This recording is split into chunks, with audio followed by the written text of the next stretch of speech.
Saudaraku, keselamatan adalah kasih karunia Allah yang luar biasa bagi saudara dan saya. Keselamatan adalah sesuatu yang mahal harganya, bukan murahan, karena dikerjakan oleh Yesus Kristus dengan penderitaan dan sengsara, dengan darah yang mahal harganya. Saudaraku, kita diselamatkan bukan karena kebaikan kita, tapi karena kebaikan Tuhan bagi saudara dan saya. Alkitab mencatat, Efesus pasal 2 ayat 8, bahwa kita diselamatkan bukan karena perbuatan baik kita, tapi kita diselamatkan karena kasih karunia Tuhan. Jangan bangga kita merasa sudah jadi orang baik, sudah kaya, sudah punya harta, kita pasti selamat. Tidak, saudaraku. Keselamatan adalah pemberian Allah bagi saudara dan saya. Yang dulu kita orang jahat, kita berdosa, kita belum mengenal Tuhan. Tapi setelah kita percaya Yesus, kita menerima Yesus sebagai Tuhan dan Raja di dalam hati kita, kita beroleh jaminan, kepastian akan keselamatan itu.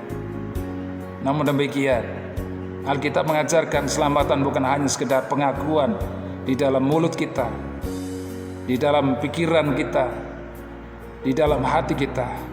Namun keselamatan yang sebenarnya adalah harus diperjuangkan dengan sungguh-sungguh. Mengapa keselamatan harus diperjuangkan? Saudaraku, yang pertama karena banyak orang dipanggil, namun sedikit yang dipilih. Banyak orang yang memenuhi ruangan gereja, gedung gereja, keluar masuk gereja, namun bukankah mereka tidak semua mentaati Tuhan? Tidak semua orang yang di gereja melakukan perintah Tuhan. Tidak semua yang mereka menyandang status sebagai pelayan Tuhan, majelis atau hamba Tuhan mereka melakukan perintah Tuhan. Jadi melakukan perintah Tuhan adalah sesuatu yang mutlak, yang menentukan kita diselamatkan atau tidak di hadapan Tuhan. Bukan karena status, tetapi sikap hidup kita, sikap ketaatan kita melakukan kehendak Tuhan, hidup dalam kebenaran Tuhan yang sejati. Yang kedua, mengapa saudara keselamatan harus diperjuangkan?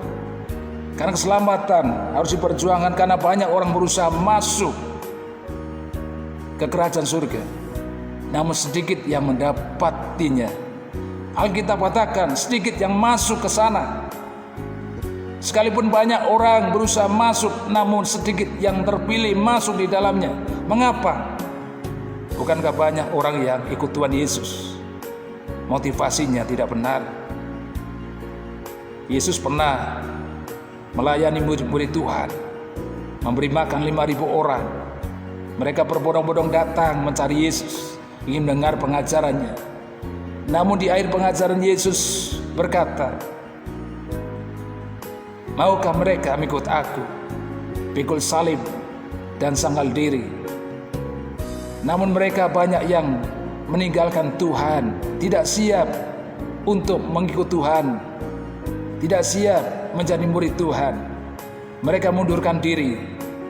Dan Yesus berkata kepada mereka, banyak orang yang meninggalkan aku karena mereka hanya mencari roti, makanan untuk perut mereka, bukan mencari sumber kehidupan, yaitu Yesus. Bukankah saudaraku, di dalam kehidupan yang sekarang ini banyak orang motivasinya ikut Tuhan salah? Hanya sekedar mencari berkat secara jasmani, hanya sekedar mencari kesembuhan, supaya mereka dapat mujizat Tuhan, supaya mereka dapat pertolongan Tuhan secara jasmani. Padahal saudaraku, Tuhan tahu hati mereka semua. Tuhan mengerti motivasi setiap orang datang kepada Tuhan.